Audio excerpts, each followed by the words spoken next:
최근 클린스만 감독이 경질이 되면서 대한축구협회는 클린스만 감독과 그의 사단에게 100억에 가까운 위약금을 지불해야 하는 것으로 알려졌는데요. 그의 연봉은 약 29억 원 수준으로 알려졌습니다.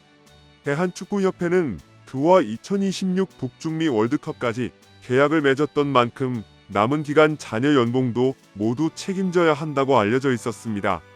하지만 최근 클린스만이 외국과의 인터뷰를 한 것이 문제가 돼서 클린스만 감독에게 경질 위약금 지불이 어려울 수 있다는 얘기가 나옵니다.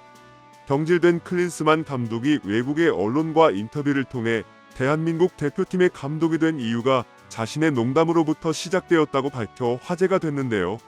이런 인터뷰 내용이 대한민국 대표팀 감독으로 계약을 했을 때 계약 과정에 대한 비밀 조항이 있었는데 그 조항을 지키지 못한 게 확인되어 경질에 대한 위약금을 받지 못할 것이라는 이야기가 나오고 있습니다.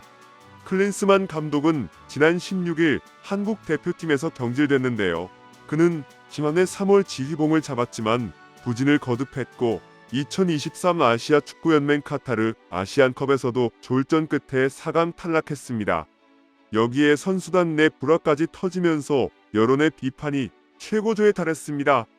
결국 대한축구협회도 칼을 빼들 수밖에 없었고 정몽규 회장은 16일 축구회관에서 임원회의를 진행한 뒤 직접 클린스만 감독 경질을 발표했습니다. 이 과정에서 클린스만 감독은 끝까지 손흥민, 이강인의 갈등으로 경기력이 좋지 않았다고 항변한 것으로 알려졌는데요.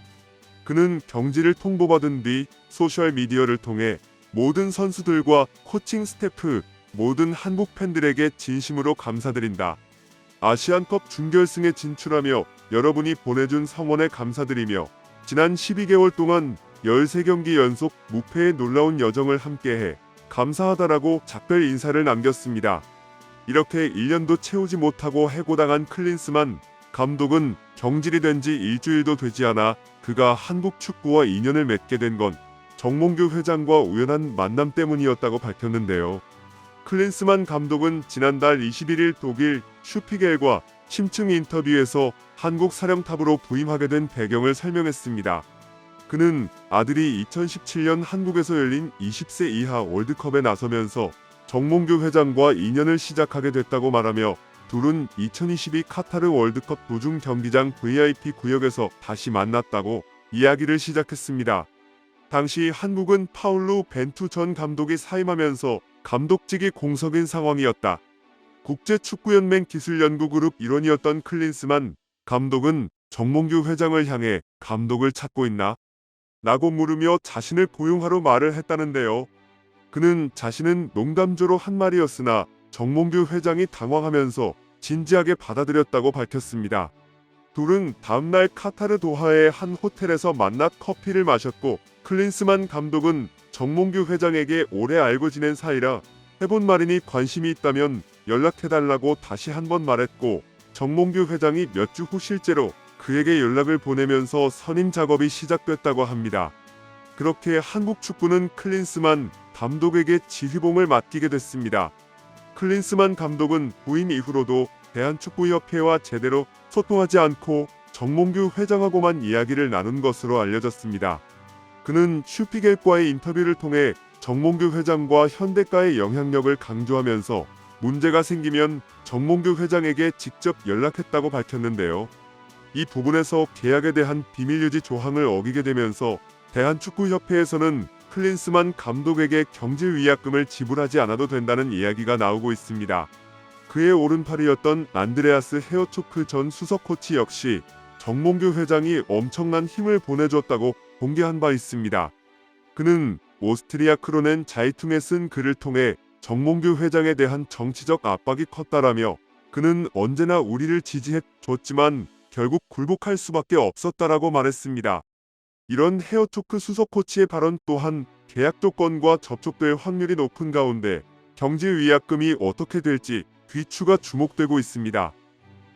클린스만 감독에게 지불해야 할 위약금을 아끼게 됐을 경우 대한민국 대표팀은 다시 유능한 외국인 감독을 찾아볼 수 있는데요. 이런 소식이 알려지자 해외의 감독들이 하나 둘씩 대표팀 감독에 관심을 보이고 있습니다. 가장 먼저 관심을 보인 감독은 전 뉴캐슬 감독이자 맨체스터 유나이티드에서 선수 생활을 거친 잉글랜드 국적의 스티브 브루스 감독인데요. 영국 매체 미러 등은 브루스 감독이 클린스만의 뒤를 이어 한국 감독을 맡기 원하고 있다며 대한축구협회도 그를 잠재적 후보로 거론하고 있다고 한국 시간 20일에 보도를 했습니다. 브루스는 10곳이 넘는 잉글랜드 프로팀들을 지휘하며 눈에 띄는 성과를 보여주기도 했지만 많은 구단으로부터 경질된 경험도 있는데요.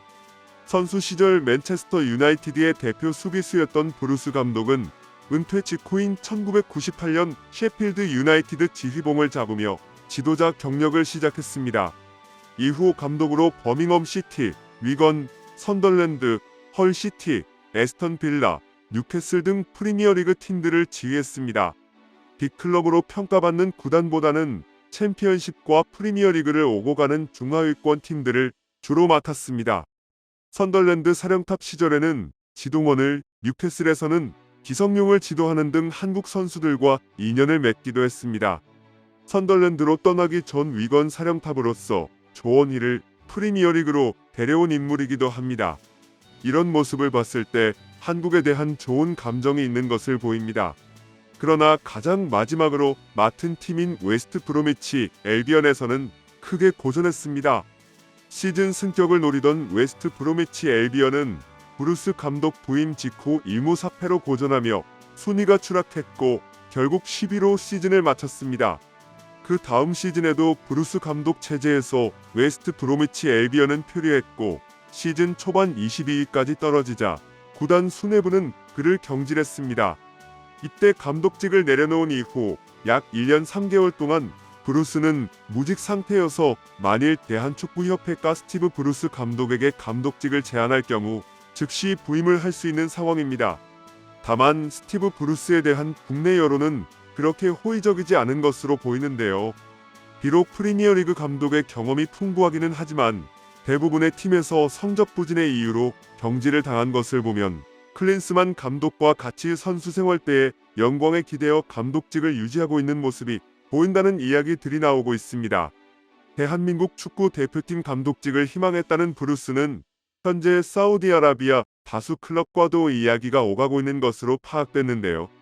클린스만 감독의 계약 조건 위반으로 위약금을 지불하지 않아도 될 경우에는 스티브 브루스 감독보다 더 능력이 있고 경력이 좋은 감독을 데려올 수 있을 것이라는 이야기가 정설로 나오고 있는 상황에서 클린스만 감독 후임 자리에는 과연 누가 오게 될지 귀추가 주목되고 있습니다. 여러분의 관심으로 채널을 운영하고 있습니다. 구독과 좋아요 눌러주시면 감사하겠습니다. 오늘 하루도 행복하세요.